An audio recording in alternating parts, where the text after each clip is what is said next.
Hi, I'm Abby. I'm an LA percussionist and co-owner of LA Percussion Rentals. In the last couple of videos, I've been speaking to Danny Elfman, James Newton Howard, John Powell, and Michael Giacchino about what they think renowned studio percussionist Emil Richards' influence was in film music.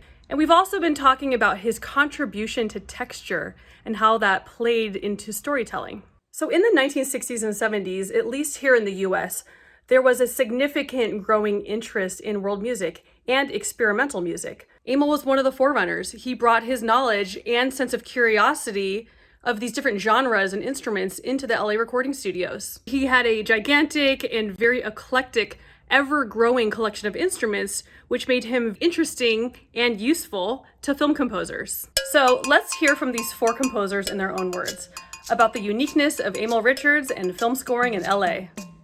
You know, the strangeness of the instruments, the exoticness of the instruments, plus Emil's sort of willingness to show how creative he and obviously percussionists can be with these instruments for composers, allowed, a whole new set of colors. I mean, it's almost like a whole orchestra of instruments that is only really being available in Hollywood. A lot of them are not available anywhere else.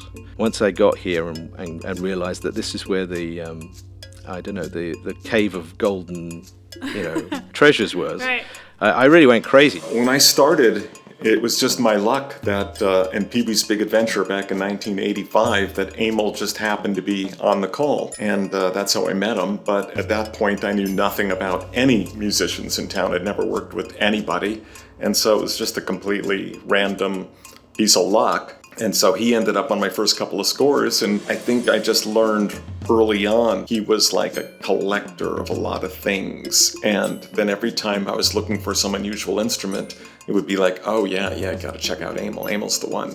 And it's like we kind of became friends around that because I collect percussion, and I started collecting West African percussion when I was 18, and then played gamelan. So, we just had a lot of things in common, really.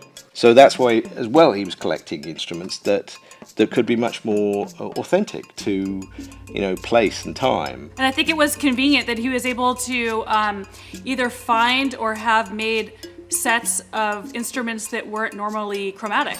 So Emil was brilliant in saying, okay, I'm going to try and get as many notes of this same instrument as I can, so that whatever the composer asks for, I know I can fit in with the rest of the harmony.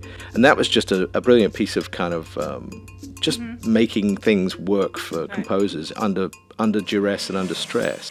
It was part of the great tradition of sort of these great session musicians who, we love them because they just figure stuff out for us.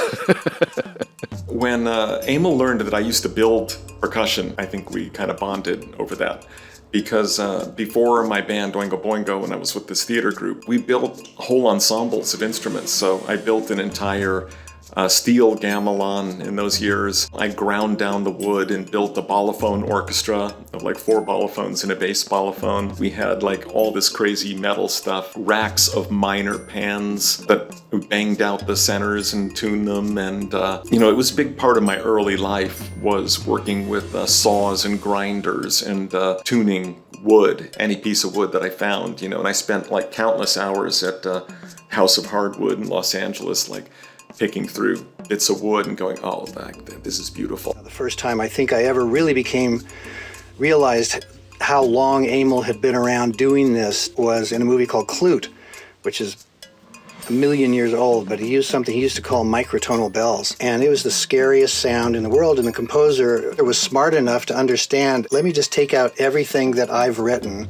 and just use Emil's microtonal bells for the main title, which is what he did. Just would do this little gentle sweep. And it was so distinctive. I just looked at him as a kind of a companion on this lifelong journey of like always looking for the next kind of odd instrument, an odd thing to bang on and play.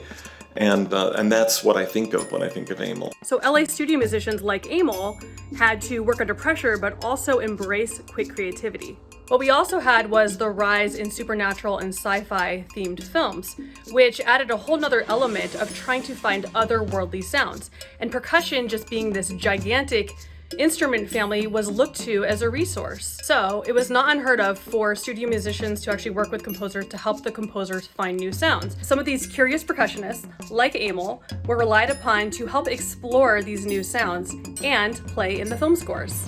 That level of creativity with all these kind of crazy instruments, some of them were, known, and some of them were definitely not known. Yeah.